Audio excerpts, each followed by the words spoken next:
Self care is not intuitive. In fact, it goes against many of the things that we have learned about ourselves, things we were raised to believe about work, and ourselves in the world. I'm here to change that. I'm here to change the narrative and blow up the self care box. I'm your host, Desiree Rue, licensed clinical social worker, self care strategist, freelance writer, a lover, and a fighter. And I'm Self Cares AF. And this is Self Cares AF, the podcast. You ask me, and I answer the questions that get you out of the box and into the life that lights you up from the inside out.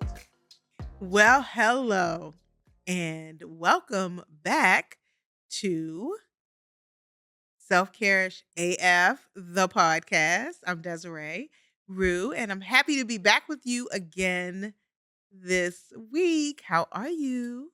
How's it going? How have you been? What's been exciting for you? What can I celebrate with you? I am really happy to be here today. It feels like it's been a while.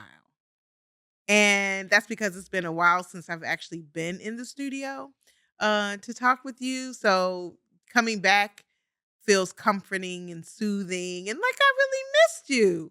Even though we have, been able to drop some really good episodes where it doesn't feel like you've been missing me, but I've been missing. I haven't been here. So it's really good to be back. It's really good to be here. And it's really good to be talking to you about self care.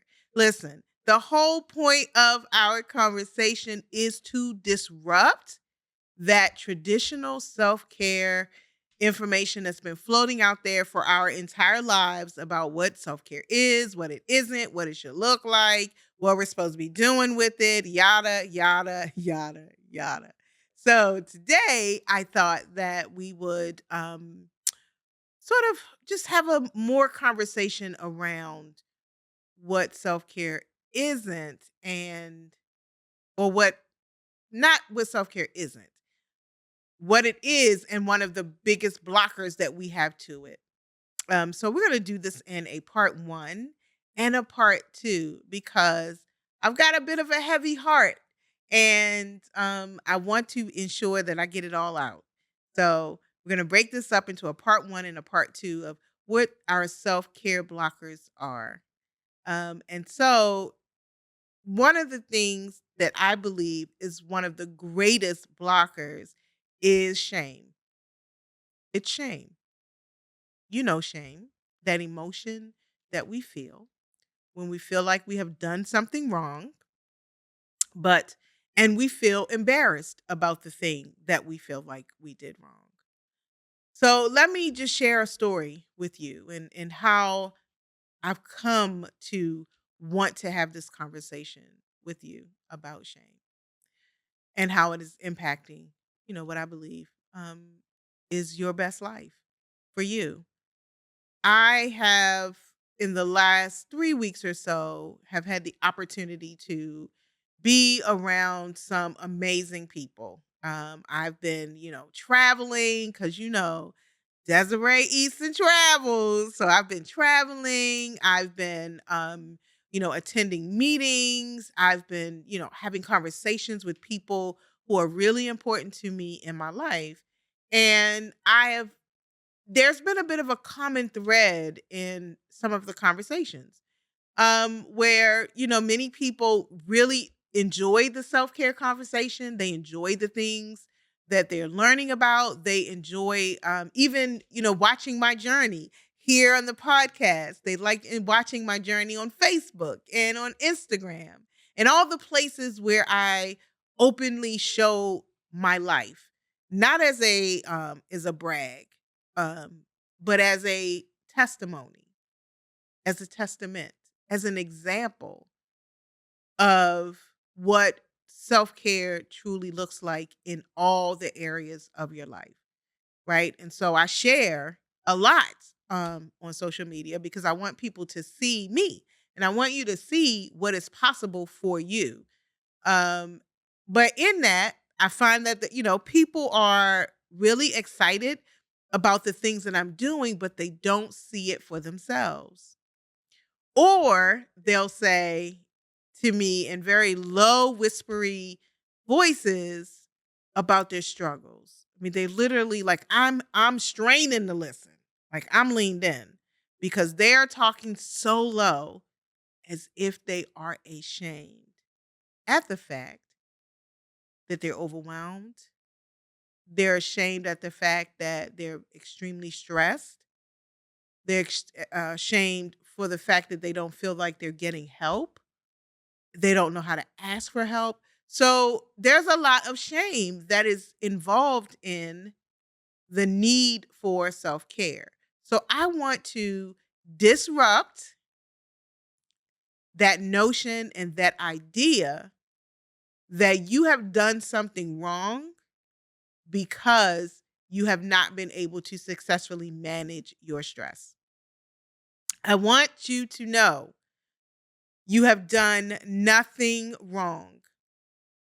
There are so many more opportunities for you to become involved in your own life and in your own solution, but the shame is the thing that's getting in your way. So, what is shame, right? Shame is an emotion. It's a feeling. It's the emotion that we feel when we feel that we have done something wrong and we are embarrassed, right, with it. We're embarrassed about how we feel. We're embarrassed about the thing that we feel like we did wrong. How does one become ashamed of needing self-care? Well, one of the, ways is that it goes against their belief. See, they are operating in this space that their identity is tied to doing. And I'm going to say that again, that your identity is tied to doing. Who you are is tied to what you do, is what you believe. And it's not true. Who you are is tied to who you are. But you've spent so many years, all of your life basically, preparing for the doing. How do I know that I'm really stuck on that my identity is tied to what I do? That may be a question that you're asking yourself. If you're not already in agreement with me, like, you know what, that's right, you're right. Oh my God. I'm 100% tied to what I do as defining who I am.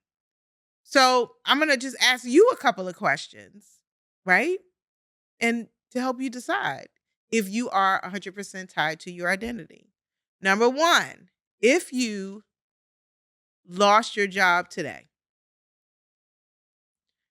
or if your job took away your title, you are no longer the CEO, executive director, you are no longer the manager, the supervisor, the clerical assistant 4, you weren't a grade 8, you were nothing. You just had some responsibilities to do at a job. How would you define yourself? If you had no work title, how would you define yourself? If your partner had no work title, how would you define them? So that's number one. If you feel like, you got to think about that, you wouldn't know how to define yourself outside of your role, you may be very much your identity may be tied to what you do. Number two, if someone asks you, tell me a little bit about yourself, do you start with what you do? I'm a I'm a social worker. Because if someone asks you to tell them about you and you start with defining, I'm an engineer, I'm an attorney, I'm a social worker,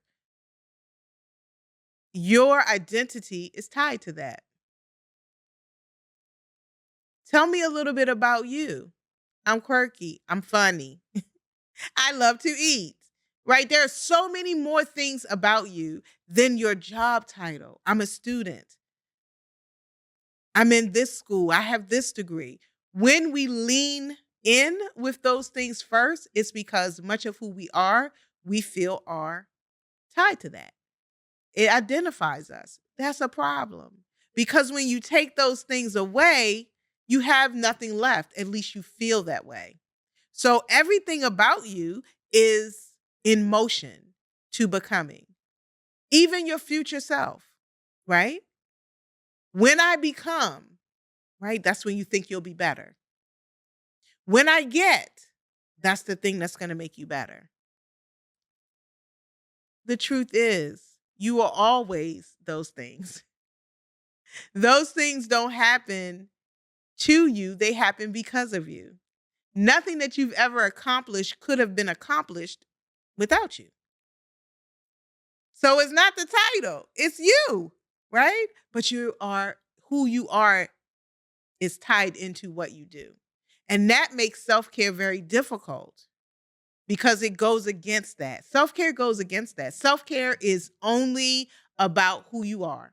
It has nothing to do with what you do. Because who you are is the thing that what you do stems from. Who you are as a person, who you are in your core beliefs, who you are in your values, who you are in your interests, who you are in the things that you like to do and see is what defines you. What you do is simply what you do. But when you tie that what you do to who you have gotten lost. What's the problem in that? When those things go away, then now you are in a state of crisis because you do not know who you are. So you keep doing. I had a conversation with a friend just today, and they were talking about how so many transitions in their life has happened. They're no longer married. Their children are grown and on their own. And they find themselves asking the question, what is my purpose? Because now I'm not that. I'm not the provider. I'm not, I don't have to take care of anyone. Do you find yourself asking yourself that, what is your purpose? Because you no longer have things to do? That is how you know that part of your identity is tied to that. And that is a long-term road to some serious unhappiness. If you are living vicariously through your children, stop. Stop it and get your life. Why? Because your children do not need the responsibility of carrying you in their life.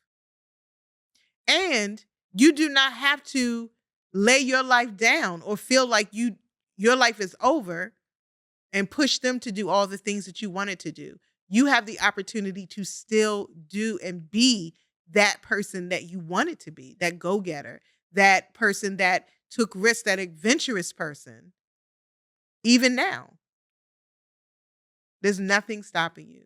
You do not have to live vicariously through your children. You can actually have a life because what's going to happen, your children are going to go on living their life, and they can't do that for you. You have to live your life for you. So if that's one of the things, if you have, children or people that you feel like, you're involved and enmeshed in everything that they're doing because it's kind of your way of getting something that you didn't feel you got when you had the opportunity, stop it. Please. Please. It's one of those things that's holding you back. You do not have to be ashamed of needing time and wanting time. You do not have to feel like you are weak because you can't handle it all. You can't handle it all.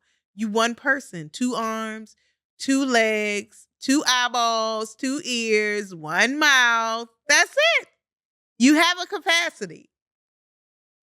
You have a full capacity. So, shame.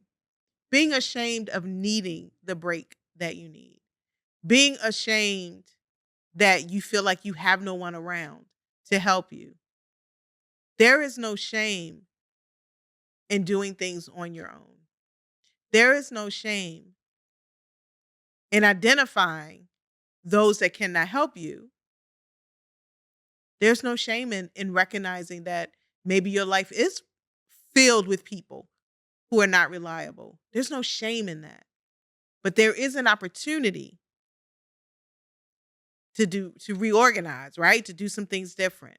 And if you find that you are the doer, but when you think about, oh, what would happen if I needed? Who would help me? And if you cannot identify someone, then you need to reorganize and restructure your friendships and ensure that it is not that the people wouldn't help, but who is it that you feel comfortable asking help of?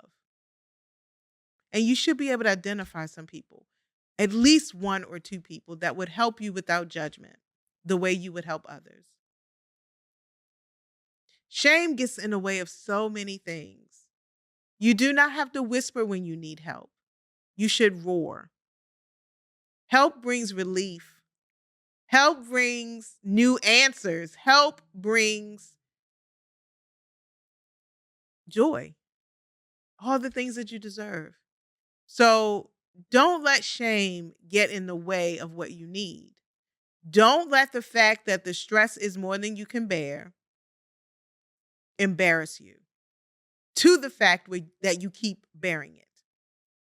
Because what will happen is that in a while, it's going to be too much for you to bear. And everything that's holding on to something that's too heavy breaks the thing that's holding it. You don't deserve to be broken, and you do not deserve to live a broken life. You do not have to whisper that you need help. The strongest thing that you can do is acknowledge that you need help. The strongest thing that you can do is hold people accountable for helping you. We teach people how to treat us. If you never stick to your word, and if you are a parent, you know this to be the truth, your kids know when you mean what you say. If you don't blah blah, they know you not. You know how they know? Because you didn't do it. You didn't do it. And the things that you do, they know when. They know the buttons to push. So does everyone else in your ecosystem. They know. I'll ask him. I'll ask her. She'll do it. He'll do it. He might fuss, but he's going to do it eventually, right? They know because the boundary has been set. You've shown them. You don't ask people for help so they don't offer it. Or when they offer it, you tell them no so many times, it makes people think you don't need it.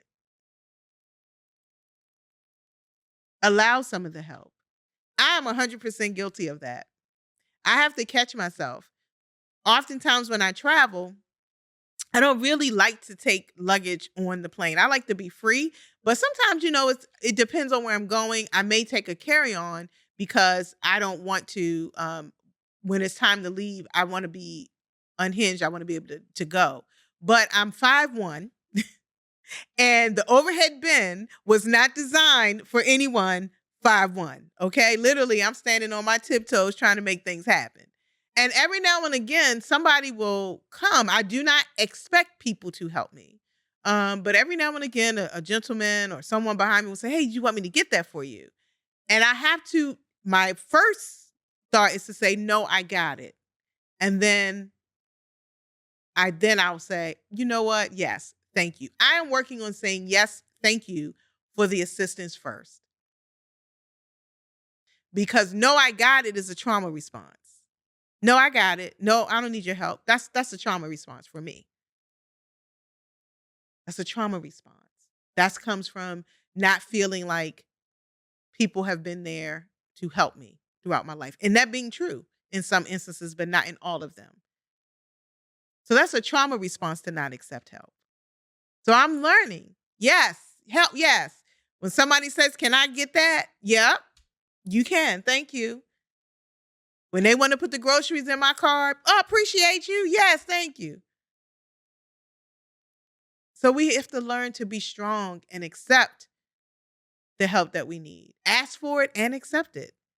And not allow shame to be the reason why we continue to bury ourselves in stress and overwhelm and in doing, and in not understanding who we are. Knowing who you are does not take away from being something to someone else. So I'm going to end our part 1 conversation here. I want you to think about, are you tied to your identity? Or is your identity tied? Of course, you're tied to your identity, but is your identity tied to a role or a title? And if those titles were taken away from you, if you no longer have the title that you have at work, if you no longer have the title that you have at church, if you no longer have the title of mom or dad or grandma or papa, who are you? How would you define yourself? So I want you to think about that. And I'll see you for part 2 where we finish the conversation. Thank you for listening. I really appreciate you being here. I hope that today's episode has sparked an idea or challenged a long-held belief or just moved the needle a little closer to what you want. Let's stay connected. Visit my website, sign up for my newsletter, hit me up on Instagram at Desi Eats and Travels, and tag me when you are being self-care AF. I appreciate your time. Comment on this episode. You know your thoughts are important in these podcast streets. So like, comment, give me your feedback, and I will see you here again next week.